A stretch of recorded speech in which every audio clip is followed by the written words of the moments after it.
Hello, magandang araw sa lahat. Magandang buhay, no, sa ating paglilingkod sa Panginoon. Tayo po ay nandito ngayon sa ating pakikinig sa salita ng Diyos at sa ating pagninilay-nilay, no, sa salita ng Diyos bago tayo manalangin, bago tayo dumako sa ating panalanginan, sa ating mga prayer.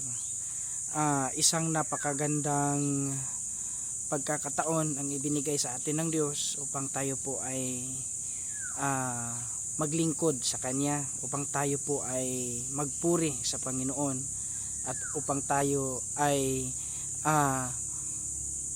mabigyan, no, ng opportunity na itaas ang pangalan niya. Kasi hindi lahat po ng tao, hindi po lahat ng tao sa mundo ay may pagkakataon upang sambahin, upang itaas ang pangalan ng ating Panginoon.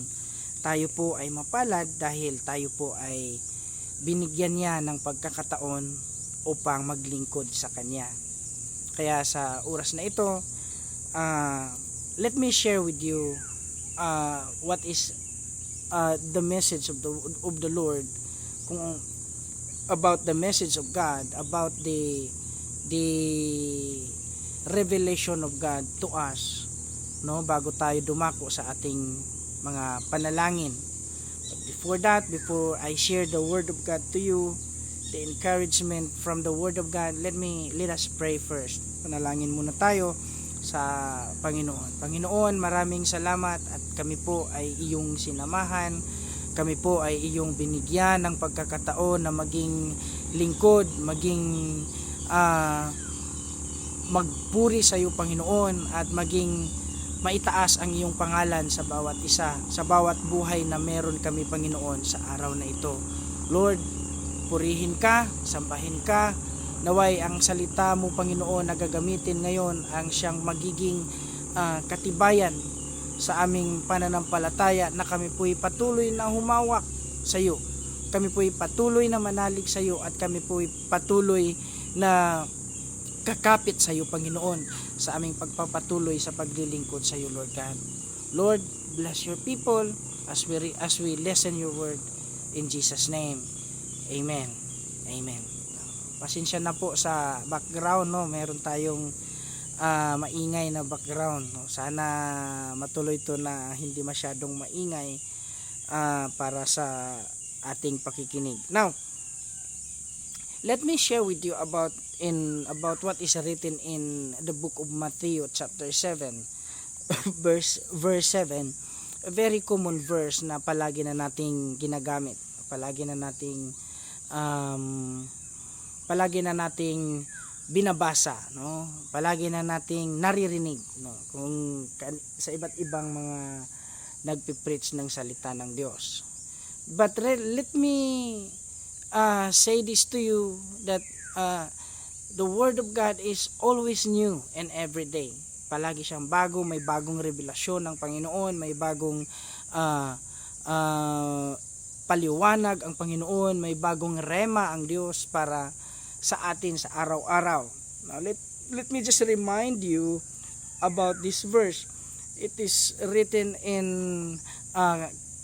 New King James Version. Sinasabi dito, ask and it will be given to you, seek and you will find, knock and it will be opened to you. Now, in the very first word of the verse, nakikita ako doon the word asked. A-S-K. Now, the word itself is the message, no? Titingnan natin. Ginawan ko to siya ng abbreviation. A is for asking, S is for seeking, and K is for knocking. Napansin nyo? Yung asked itself is the verse. Tingnan natin. Asked and it will be given to you. Seek and you will find, and knock and the door will be open to you. Asking, no? asking, seeking, and knocking. No? We talk about asking, it speaks about omnipotent. No? We talk about asking, naaalala ko, kapag pag-usapan natin ang salitang asking o paghingi, naalala ko ang makapangyarihan ng Diyos. Bakit ko nasabi? It's because if we know certainly that God is all-powerful, then we know exactly na doon lang tayo kailangang humingi sa Kanya sa kahit na anong bagay. Because God is powerful. Because we know, because we believe that God can do all things. No? Magagawa ng Diyos ang lahat ng ating mga kahilingan. Whether it is material, whether it is emotional, it is moral, it is spiritual, more importantly, the spiritual. Yeah. If we asked the Lord, we need to be convinced, and we need to believe that He is all-powerful enough to provide us, to give us what we need, to answer all our prayers, because He is omnipotent. He is all-powerful. So that's why we have faith, we asked Him, because in our spirit, in our lives, we believe that He is all-powerful, that He can do all things. He can provide everything. He can make things possible through the name of the Lord Jesus Christ. Now, seeking speaks about God's omniscience. Now, being God is all-knowing about everything.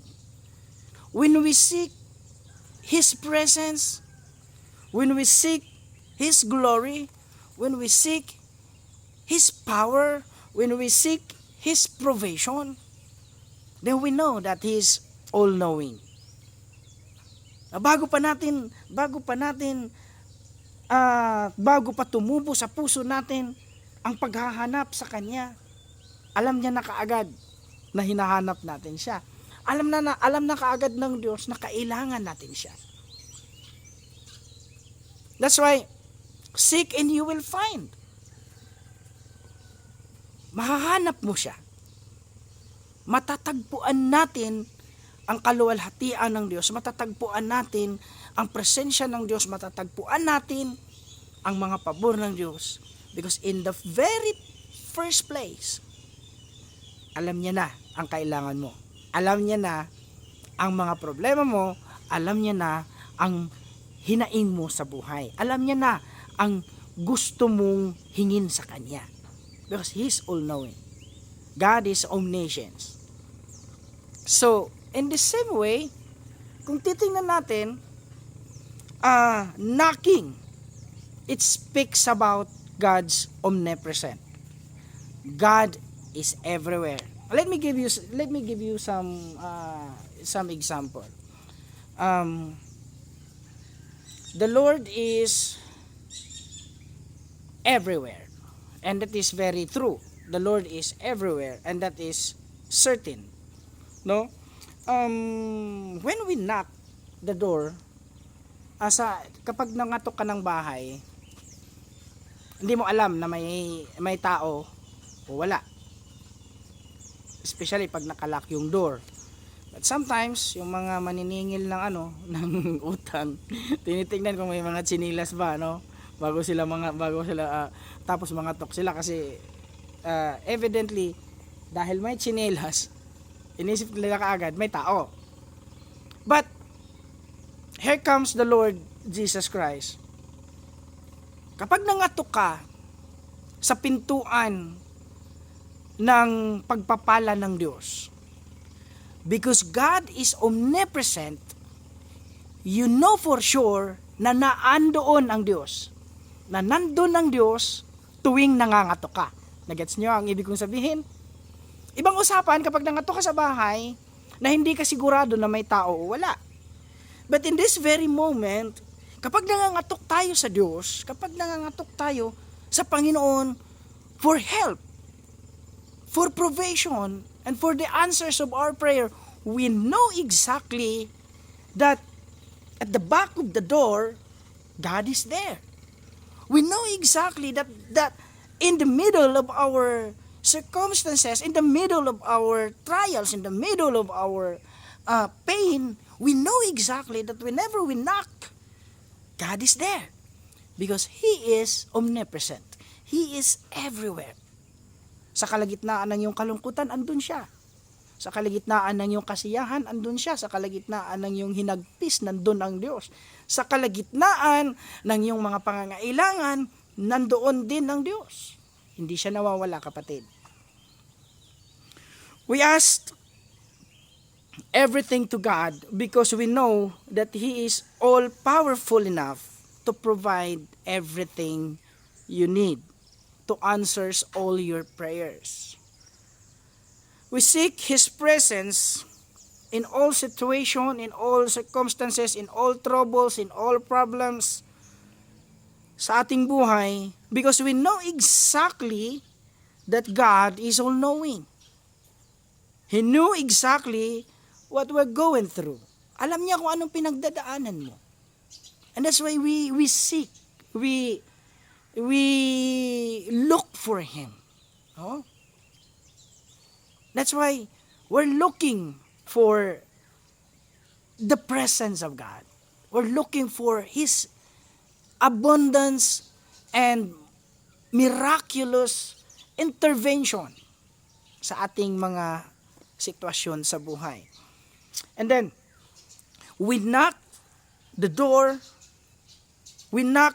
of the heart of Jesus, because we completely know that God is everywhere. He is everywhere. Hindi naman ibig sabihin na, wala na tong anak ko. Makasalanan to, nagkakasala to, iiwanan ko na to. No. No. Whether you commit mistakes to the Lord or not, whether you fall short for His glory, God is there. Hindi po nangiiwan ng Diyos. To be exact, hindi siya nangiiwan. Kahit ano man yung kalagayan mo, kahit ano man yung sitwasyon mo, kahit ano man yung hinaing mo sa buhay, to be exact. So sabihin sa'yo, hindi po nangiiwan ng Diyos. He is always there. Naandoon po ang Panginoon. Handang sumaklulo, handang tumulong, at higit lalo sa lahat, hindi niya tayo pababayaan. Alright? Now, at this very moment, it has come to my senses, to my realization, na asking to the right God, to the right omnipotent God, is the best things to do. Is the right thing to do. Seeking to the true omniscience God, to the true all-knowing God, is the right thing to do, is the right thing to respond, to react in every situation, in every problem, in every troubles that na dinaranas, na pinagdaanan ng bawat isa. And of course, knocking the door. Ako, titingnan natin ang Revelation. Sinasabi doon na pinapapasok niya ang mga kumakatok But of course, ang context nun, it speak about dining, no? Papasok ang Diyos at sasama sa hapagkainan. Yun ang konteksto nun. But in our lives, whether kung ano ang ginagawa mo, whether kung ano ang kalagayan mo, whether kung ano ang naranasan mo, when we knock for help, when we knock for rescue, know that God is omnipresent. Know that God is everywhere. Naandoon siya saan man, anuman, at kahit anong kalagayan meron ka, at kahit anong problema o challenges ng buhay ang pinagdaanan mo, naandoon ang Panginoon. Palagi siyang nandun, nakikinig, at sumasagot sa ating mga hiling at sa ating mga dalangin.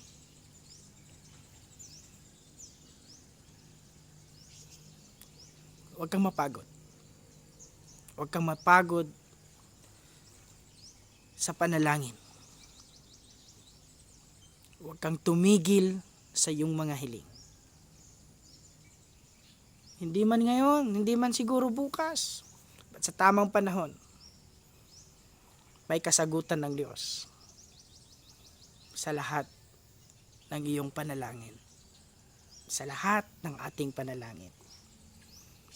Kaya sa oras na ito, let me just remind you. Ask and you will receive. Seek and you will find. Knock and the door will be open to you. And the floodgates of heaven will be open to you. And the favor of the Lord will be open to you. And the blessing of the Lord will be open to you. Because God will never leave you nor forsake you. Let us pray. Thank you, Lord God, for your loving kindness, for your goodness na ipinagkaloob mo sa bawat isa. Maraming salamat sa iyong salita at maraming salamat, Panginoon, sa biyaya na ibinigay mo sa amin. Lord, sa aming panalangin, sa aming mga hiling, naway katagpuin mo, naway sagutin mo, Panginoon, at i-provide mo, Panginoon, ang lahat ng aming kahilingan. Help us be developed strongly in our faith, in our trust, and help us to be dependent to you, Lord God. Bless your word, and thank you for your Rema, Father God. Thank you, Jesus, for your presence, who provides us knowledge and wisdom in your word. Magpapatuloy kami sa aming paglilingkod sa iyo. At maniniwala kami na lahat ng aming hihilingin sa mga oras na ito ay magkaroon ng katuparan at kasagutan dahil alam namin na ikaw ang Diyos. Diyos ng lahat ng bagay at kailanman hindi nagbabago. Pinupuri ka, sinasamba ka namin sa iyong pangalan, Panginoong Hesus. Amen, amen, and amen.